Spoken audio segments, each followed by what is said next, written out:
Medios de comunicación, miles de libros, todos los discursos políticos, organismos internacionales, expertos, filósofos, páginas de internet.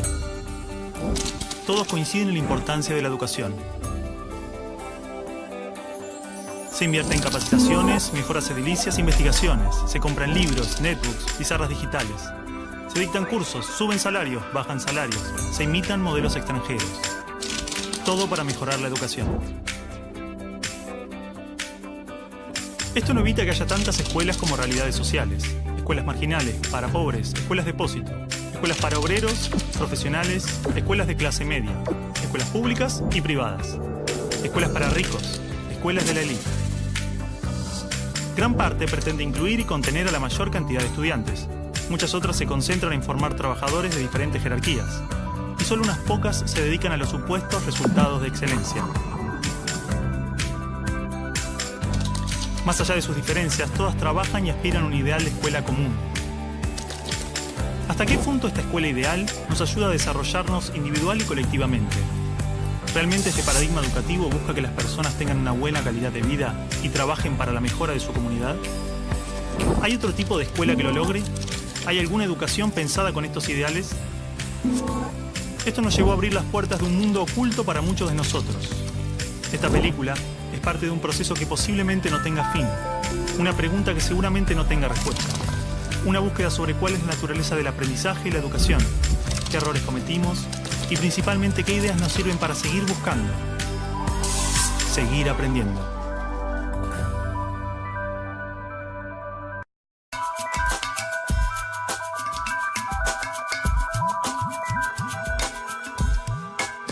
Y el estudiante no aprende después de 12 años a leer comprensivamente, no aprende las operaciones matemáticas, no aprende, en fin, aprende muy poquito.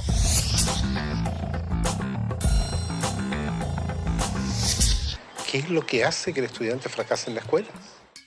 Y el convencimiento va por la comprobación de que no es el estudiante el que fracasa, es el sistema el que está más planteado. Yo soy el adulto, yo soy el que les va a dar a ustedes esta información. Esto lo tiene que saber así como está, porque es así. Ustedes son los niños a callar y obedecer. ¡Silencio! ¡Cállese! ¡Que usted nunca sabe nada!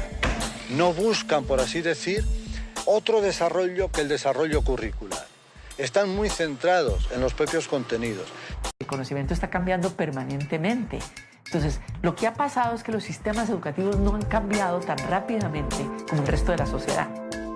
Ahí es donde está el problema de fondo.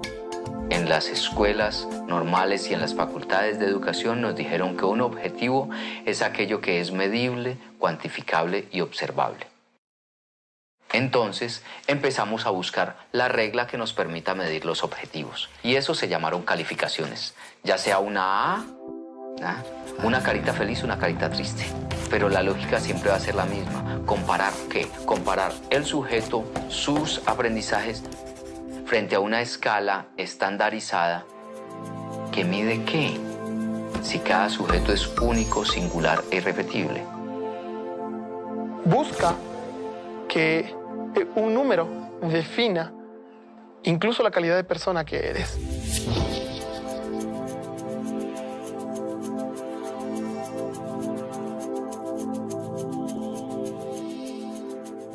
Entonces, por ejemplo, creo conflictos a nivel cognitivo. A ver quién es el primero que realiza, con lo cual unos son ganadores, los otros son perdedores.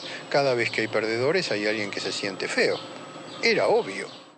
Todas las leyes de educación nos hablan de objetivos de desarrollo humano profundos, valores humanos, cooperación, comunidad, solidaridad, igualdad, libertad, paz, felicidad, y se llenan de palabras hermosas. La realidad es que la estructura básica del sistema promueve justamente los valores opuestos. La competencia, el individualismo, la discriminación, el condicionamiento, la violencia emocional, el materialismo. Cualquier idea que se promueve desde el discurso es incoherente con lo que la estructura sostiene. Esto casi no se sabe, pero la educación pública, gratuita y obligatoria fue inventada en algún momento de la historia. Antes no existía. La educación en la antigüedad distaba mucho de lo que hoy entendemos por educación. En Atenas clásica, por ejemplo, no había escuelas. Las primeras academias de Platón eran espacios de reflexión, conversación y experimentación libre. La instrucción obligatoria era cosa de esclavos. Por otro lado, la educación en Esparta era más parecida a una instrucción militar. El Estado se deshacía de quienes no alcanzaban los niveles esperados. Había clases obligatorias, fuertes castigos y modelamiento de la conducta a través del dolor y el sufrimiento. Antiguamente la educación estaba en manos de la Iglesia Católica, por lo menos en el mundo cristiano occidental. Y fue recién en el siglo XVIII, en una época de la historia que se llama despotismo ilustrado, seguramente lo escucharon en el colegio, en donde se creó el concepto de educación pública, gratuita y obligatoria. La escuela como la conocemos nace a fines del siglo XVIII y principios del siglo XIX en Prusia. Con el fin de evitar las revoluciones que sucedían en Francia, los monarcas incluyeron algunos principios de la Ilustración para satisfacer al pueblo, pero manteniendo el régimen absolutista. La escuela prusiana se basaba en una fuerte división de clases y castas. Su estructura, heredera del modelo espartano, fomentaba la disciplina, la obediencia y el régimen autoritario. ¿Qué buscaban estos déspotas ilustrados? Un pueblo dócil, obediente, y que se pudiera preparar para las guerras que hubieron en esa época entre todas las naciones que estaban naciendo. Por ejemplo, Catalina la Grande de Rusia llamó a los enciclopedistas franceses a preparar esto mismo. Diderot, uno de los más famosos, estuvo allí para armar este paquete, ¿sí?, formador, no de ciudadanos, sino que de obedientes súbditos de estos estados. Las noticias del exitoso modelo educativo viajaron rápido, y en pocos años, educadores de América y Europa visitaban Prusia para capacitarse. Con el paso del tiempo, el modelo se expandió a nivel internacional. Muchos países importaron la escuela moderna con el discurso del acceso a la educación para todos, elevando la bandera de la igualdad, cuando justamente la esencia misma del sistema provenía del despotismo, buscando perpetuar los modelos elitistas y la división de clases. Ese es el origen de la educación pública. Fíjense ustedes que Napoleón, un poco posterior, y enemigo jurado de todos estos déspotas, hizo lo mismo. Él lo decía con todas sus letras. Yo quiero formar un cuerpo docente para poder dirigir el parecer de los franceses. ¿Se entiende? Él lo tiene claro. Y eso opera, se sepa o no se sepa, hasta el día de hoy. La escuela nace en un mundo positivista regido por una economía industrial. Por lo tanto, busca obtener los mayores resultados observables con el menor esfuerzo e inversión posible, aplicando fórmulas científicas y leyes generales. La escuela era la respuesta ideal a la necesidad de trabajadores, y los mismos empresarios industriales del siglo XIX fueron quienes financiaron la escolarización obligatoria a través de sus fundaciones. ¿Dónde coloco los hijos de estas personas para que puedan trabajar? ¿Cómo educamos en que aprendan a leer? ¿Cómo creamos obreros inteligentes? La educación sigue siendo lo mismo, una herramienta para formar trabajadores útil al sistema y una herramienta útil para que la cultura permanezca siempre igual y siempre se repita, lo cual es conservar la estructura actual de la sociedad. La escuela se complementó con investigaciones sobre el control de la conducta, propuestas de utopías sociales y hasta teorías de superioridad racial. No es de extrañar que los primeros estados con el sistema prusiano o similar fueran con el paso de las generaciones focos de xenofobia y nacionalismo extremo. El modelo de producción industrial en cadena de montaje era perfecto para la escuela. La educación de un niño era comparable a la manufactura de un producto. Por lo tanto, requería una serie de pasos determinados en un orden específico, separando a los niños por generaciones en grados escolares.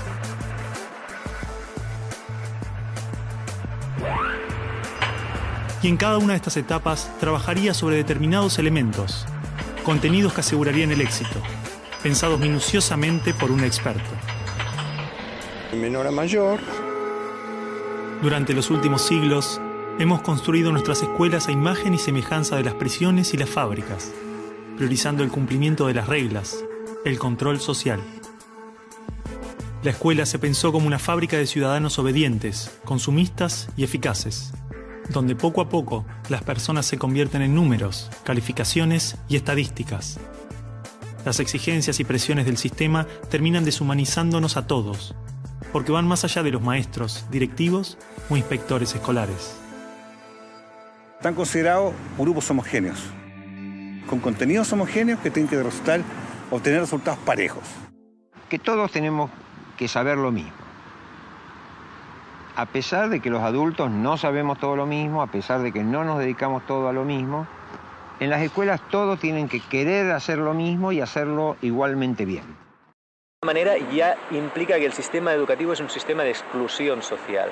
Selecciona el tipo de personas que estarán llegando a la universidad para llegar a formar parte de una serie de élite que domina pues, las empresas que dominan los sistemas de producción, económico, de comunicación, etc. Y otro tipo de personas para las cuales la escuela no es suficientemente adecuada, que están destinadas a otro tipo de trabajo más precario porque no dispondrán de los títulos para hacer esto.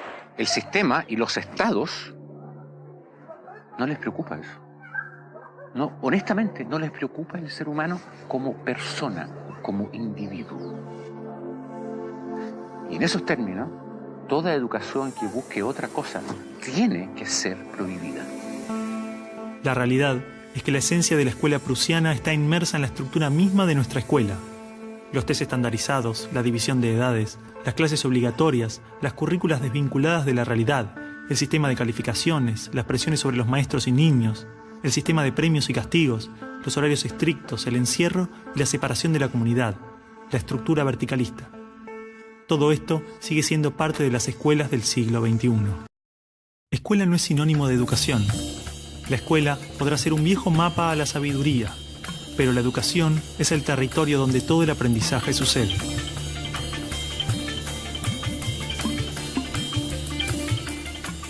¿Qué es una buena educación? ¿Lograr que la mayor cantidad de niños atraviesen los estándares de calidad? ¿Que obtengan herramientas y conocimientos que no les interesan para superar barreras que otros les imponen? ¿No era el objetivo de la educación lograr una buena calidad de vida? Olvidemos por un momento todo lo que sabemos sobre educación, toda nuestra forma de entender la escuela, todo lo que nos han dicho que debemos aprender en la vida y lo que debemos enseñarle a nuestros hijos.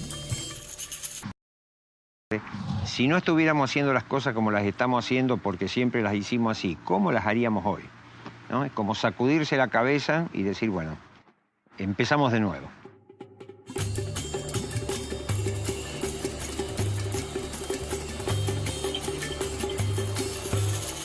Empecemos de nuevo.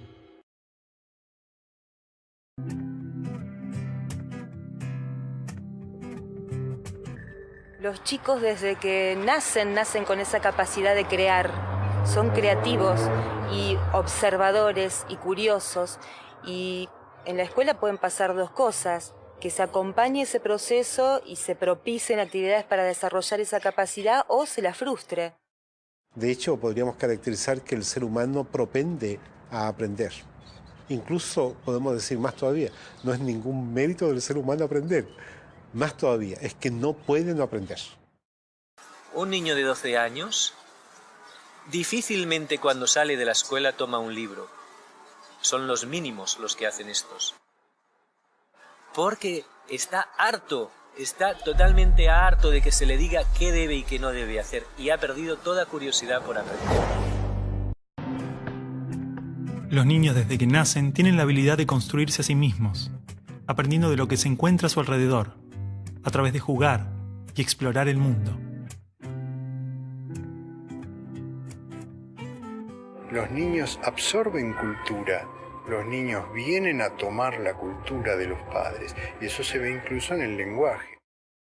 Está en el contexto cultural humano los números y las letras y las palabras, entonces ellos lo aprenden, pues como, igual que aprenden a andar porque hay unos adultos que andan. Todo lo que nos rodea influye tremendamente en nuestro aprendizaje. Los espacios, los tiempos, las actitudes de nuestra familia, las emociones, los gustos, las creencias. Todo es parte de ese ambiente con el que nos construimos a nosotros mismos. La pregunta es entonces, ¿qué ambiente estamos ofreciendo a los niños para que los adultos se desarrollen de esta manera? Estudios indican que actualmente a la edad de 5 años, el 98% de los niños podría ser considerado genio. Son curiosos, creativos y tienen la habilidad de pensar de formas diversas, resolver problemas, es decir, tienen la mente abierta. El problema es que 15 años más tarde, solo el 10% de esos niños mantiene estas capacidades. Todo lo que tú puedas aprender en el colegio, en el día a día, pasa a segundo plano si no es parte de tu decisión, si no es parte de tu opción. Son conocimientos fríos, son palabras que pueden irse con el tiempo. La información o el saber podemos almacenarla en nuestro cerebro, un libro o una computadora. Pero la comprensión es una herramienta en constante crecimiento, con características únicas que varían según cada persona. Implica crear y establecer relaciones entre criterios, y así resolver problemas. Y construir nuevos conocimientos. Los niños no eran autómatas que simplemente copiaban o repetían las cosas porque sí, sino que realmente había como más conciencia de parte de ellos de lo que estaban haciendo. Ese concepto va a entrar en él, lo va a asumir de una manera relacionada con su vivencia. Si no se disfruta del aprendizaje, no hay auténtico aprendizaje. Y sobre todo, la genialidad que cada alumno lleva dentro no puede descender y no puede enriquecer al resto de la clase ni al propio maestro. El aprendizaje profundo solo puede estar fundado en el interés, la voluntad, la curiosidad, y se origina más allá de las fronteras de la razón.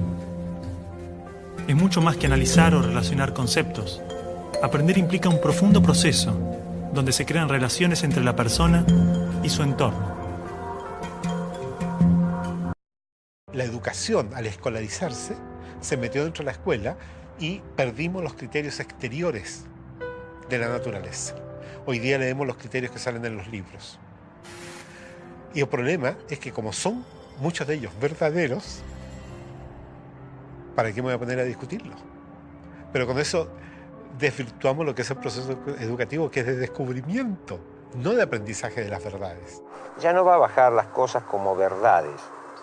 Las va a presentar y al mismo tiempo va a estar dispuesto a dudar de ellas y a revisarlas juntos, ¿no?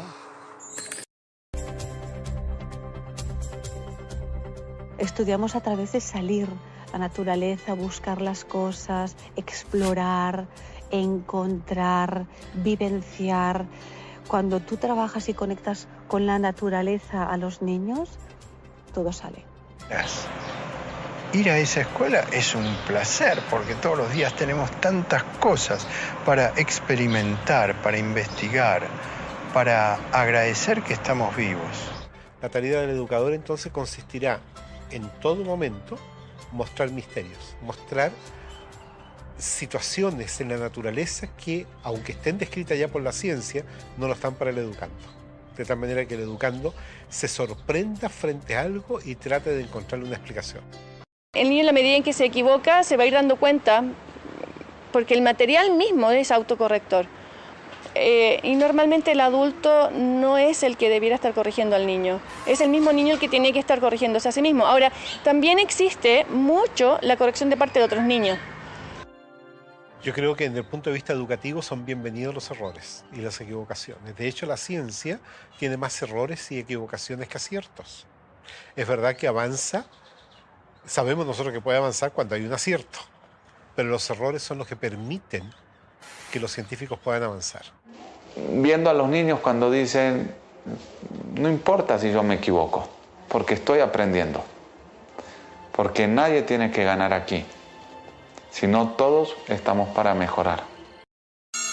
El currículum es una guía ordenada para construir el conocimiento basado en experiencias previas.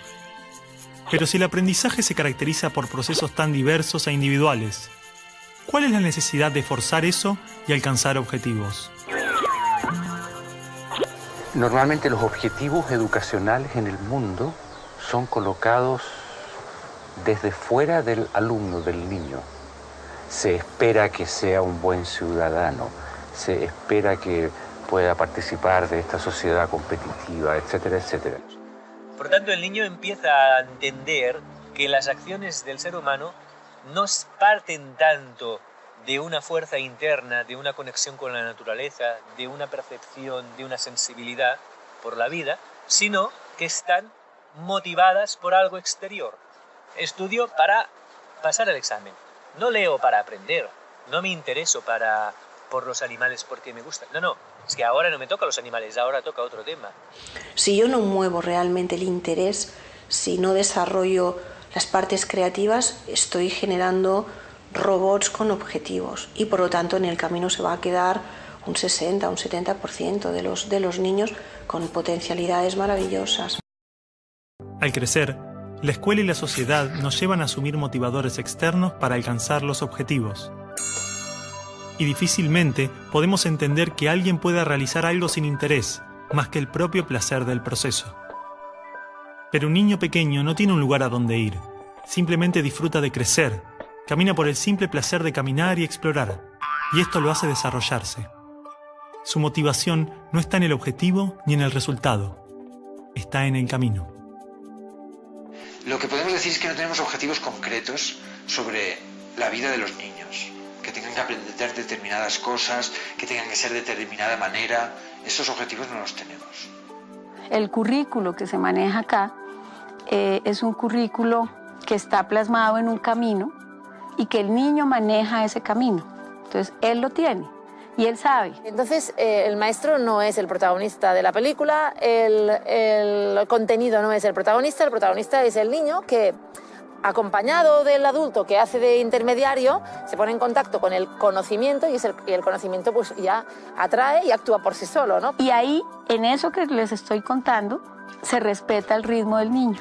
O sea, no hay la presión fundamental de que tiene que llegar a este resultado en tal tiempo. Si yo me planteo que a lo largo del curso tienen que aprender a escribir su nombre, pues voy a estar preocupado y en vez de ver al niño voy a ver el objetivo y voy a intentar adaptar al niño al objetivo.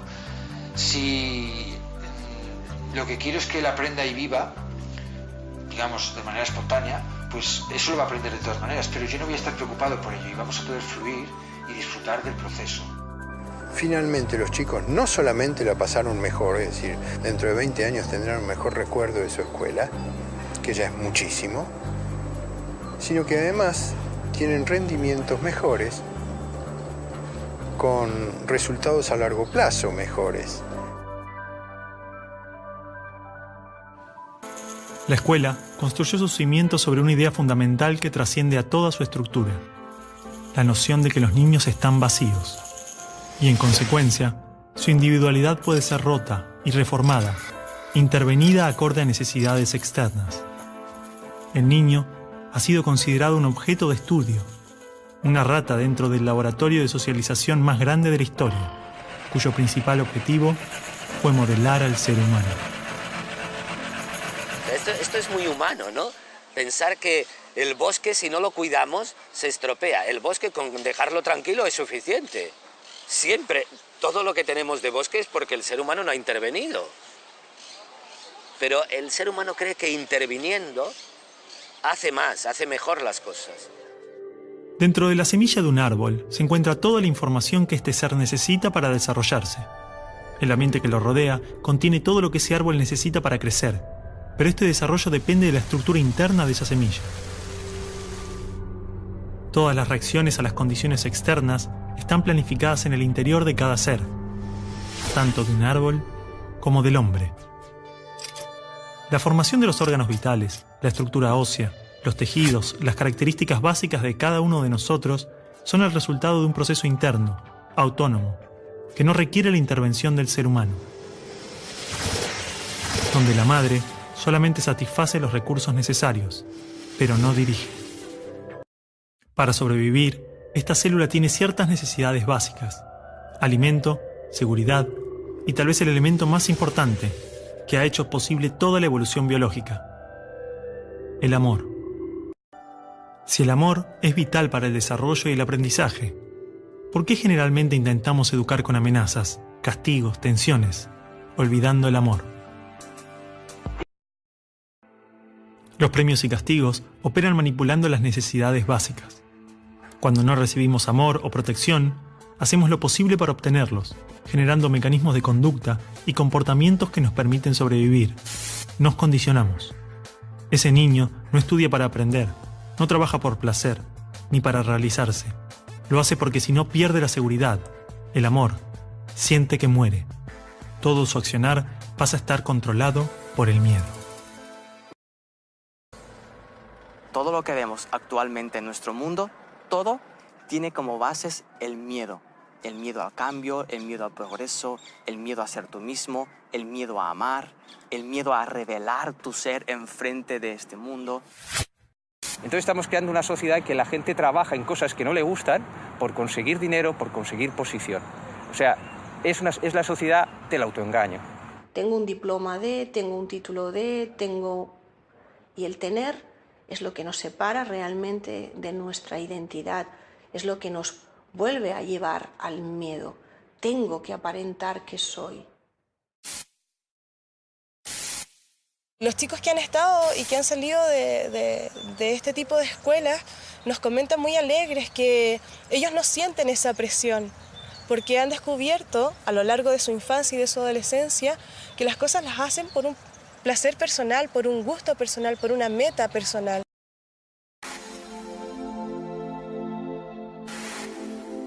Tienen ritmos de aprendizaje diferentes, tienen intereses y motivaciones diferentes, tienen maneras de relacionarse diferentes. Gardner ya hace unos cuantos años definió que una persona no tiene solamente una inteligencia lingüística, verbal o lógico-matemática, sino que tiene inteligencias muy diversas, entre ellas también todo lo que hace referencia a lo emocional. ¿Cómo logramos que se valore esta diversidad si ni siquiera la entendemos como adultos? Que tengamos igualdad de derechos no necesariamente implica que debamos hacer lo mismo. Hoy en día, muchos niños con intereses y comportamientos diferentes a lo esperado son diagnosticados con condiciones psiquiátricas. ¿Qué nos asegura que no estamos confundiendo la diversidad en los niños con enfermedades? Es una auténtica epidemia, una moda. En algunas zonas ya hay como un 10% de niños en las escuelas tomando psicofármacos para su supuesta hiperactividad. La hiperactividad no está demostrada que neurológicamente exista ni que sea siquiera una enfermedad, porque cumples unos criterios de diagnóstico y entonces alguien decide que tú eres un hiperactivo, que tú eres un superdotado, ¿no? Que estás dentro del límite de la normalidad aceptada para considerarte inteligente. Si queremos que los niños sean creativos, tenemos por un lado que permitirles crear, que dejar que tengan actividades en las que puedan actuar de forma espontánea.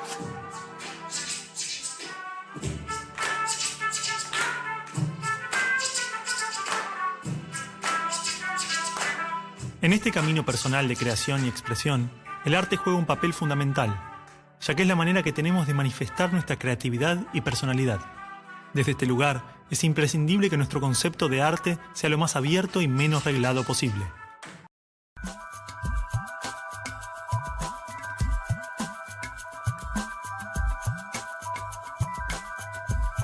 La vida está llena de opciones y hay que aprender a tomar opciones. Por eso la organización de todo el material educativo lleva a que los niños puedan tomar decisiones. Un ambiente que respete sus necesidades, que se pueda mover, que tenga una serie de materiales, que pueda descubrir, que pueda tocar, que pueda seguir sus propios impulsos, sin nadie que le pretenda enseñar. De aprender lo que quieren aprender, de aprender a su tiempo y no aprender lo que no quieren aprender. De alguna manera los proyectos le permiten probar muchas opciones y de pronto tener al final de su proceso una idea más clara de sí mismo. El niño va encontrando caminos para su vida futura y tiene la certeza que él sea zapatero o sea médico, le va a ir bien. Si él lo hace con todo el amor y con todo el arte y toda la entrega posible, ¿me entiendes? Uno no puede aprender libertad en teoría y cuando salen de la escuela luego ser libres. Los chicos tienen que ser libres en la escuela. Si uno puede decidir qué es lo que quiere experimentar, qué es lo que quiere vivir, está muy limitado a la hora de aprender. Solamente cuando tú tienes autonomía y te sientes respetado en tu autonomía, vas a poder saber qué quieres. Básicamente los niños que no logran estos niveles de independencia, que se convierten en niños dependientes de otras personas, nunca van a hacer lo que ellos quieren, siempre van a hacer lo que otras personas quieren. Primero necesitas saber resolver situaciones por ti mismo y en ese proceso se va a dar la responsabilidad. Yo me propongo, yo hago, obtengo y es un ciclo ya de toma de decisiones, de voluntad, de manejo de la libertad. Y después de la responsabilidad, entonces puedes aspirar a esa libertad bien entendida. No hay calificaciones para ver quién es mejor y peor. Simplemente hay un seguimiento en el desarrollo del niño. Observas su cuestión emocional, su madurez, su socialización, su nivel de independencia. Y eso se materializa en lo que hablamos de ellos en nuestras reuniones de equipo, en lo que compartimos el equipo y las familias en las reuniones individuales con las familias, pero no hay una evaluación de los aprendizajes, del comportamiento, de la conducta, de eso no hay una valoración, digamos. Hay un acompañamiento. Un buen camino es abandonar la pequeña omnipotencia que suelen tener los docentes de creer que llevan algo que enseñar a sus alumnos. Sí, necesita hacer un gran trabajo de humildad y de observación para poder percibir a cada niño en su proceso y cuidarse de no ser un obstáculo para él. La clave no está en los materiales, los recursos, las metodologías, los contenidos o los currículums y planificaciones, sino en la forma, en la relación, en las personas y su forma de ver la educación, su manera de entender la vida, la niñez y el aprendizaje. Podemos capacitar miles de docentes e invertir millones en materiales y nuevas metodologías, pero el secreto es la mirada de cada ser humano sobre los otros, lo que hace y lo que es. Si realmente en la educación no eres feliz, no estás educando. Los ideales y objetivos que tenemos sobre los niños no nos permiten ver quiénes realmente son y qué es lo que necesitan, no mañana o dentro de varios años, sino hoy. Hay una sola cosa que realmente es importante.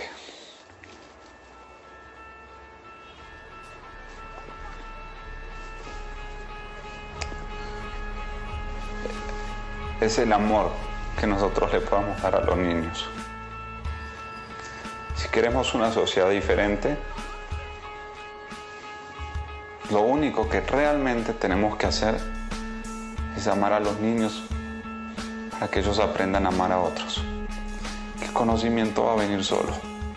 Los resultados del mundo vienen solo. Pero un niño que no fue amado difícilmente va a aprender a amar. Esto es algo que escribieron unos compañeros para leer a fin de año, pero no los dejaron. Y a mí me parece que es importante, entonces me gustaría leerlo. Hoy en día la educación está prohibida. Muy poco de lo que pasa en nuestra escuela es verdaderamente importante. Y las cosas que importan no se anotan en ningún cuaderno ni en ninguna carpeta. ¿Cómo encontrarnos con la vida?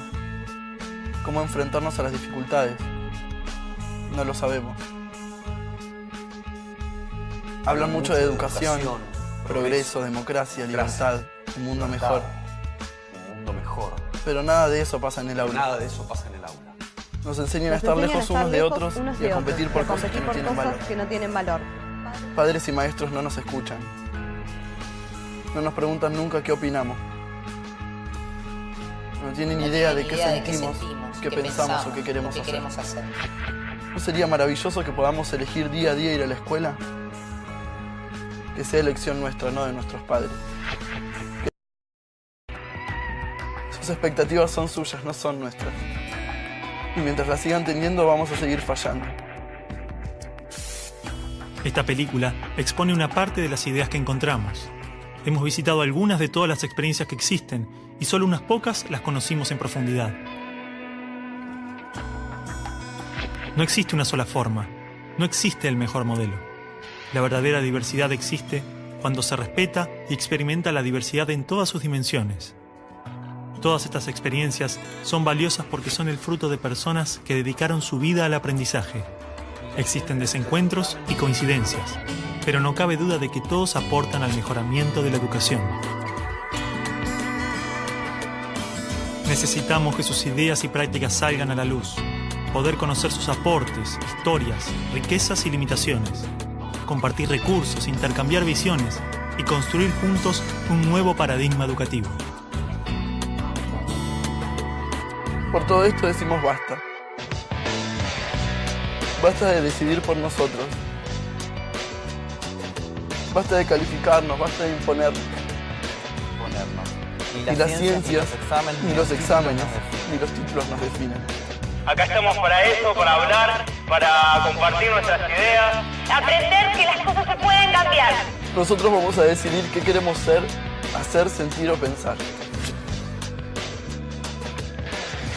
Hoy más que nunca, existen los recursos para que estas experiencias se multipliquen y diversifiquen. Existe la posibilidad de que la escuela se reencuentre con la educación, que sea un espacio construido y gestionado por toda la comunidad, que responda a las necesidades de las personas y su entorno. Creemos que la educación está prohibida, no por culpa de las familias, no por culpa de los chicos, no por culpa de los docentes. La educación la prohibimos todos.